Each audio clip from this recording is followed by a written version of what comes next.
शाळेचा शेवटचा दिवस किती खास असतो ना, तर आज होता आमच्या मराठी शाळेमध्ये सदिच्छा समारंभ, म्हणजेच इयत्ता 7वीचा निरोप समारंभ. आणि मला सरांनी खास शाळेत बोलवलं होतं. सकाळी सकाळी मी रेडी झाले जाण्यासाठी, पण माझ्या बोटाला लागलं होतं म्हणून मला थोडं लेट झालं.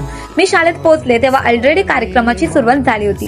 विद्यार्थी आपले 7 वर्षाचे अनुभव सांगत आणि छोटी मुलं पण मोठ्यांबद्दल खूप काही बोलत होती. त्यांचं बोलणं ऐकताना मला माझे शाळेचे दिवस आठवले. सर्व शिक्षकांनी विद्यार्थ्यांना पुढील वाटचालीसाठी शुभेच्छा दिल्या आणि मी सुद्धा त्यांना थोडंसं गाईड केलं, कारण मीही याच मराठी शाळेमध्ये शिकले आहे आणि या शाळेमध्ये मला एवढ्या आदराने बोलवलं, हीच माझ्यासाठी खूप मोठी गोष्ट आहे. आज या मुलांचा या शाळेमधला शेवटचा दिवस होता, पण खरं सांगायचं तर शाळा कधीच संपत नाही. ती कायम आपल्या आठवणीमध्ये जिवंत राहते आणि मी 100% सांगते की ही मुलं या शाळेला आणि इथल्या आठवणींना कधीच विसरू शकणार नाहीत, कारण मराठी शाळेसारखी शाळा कुठे बघायलाच मिळणार नाही.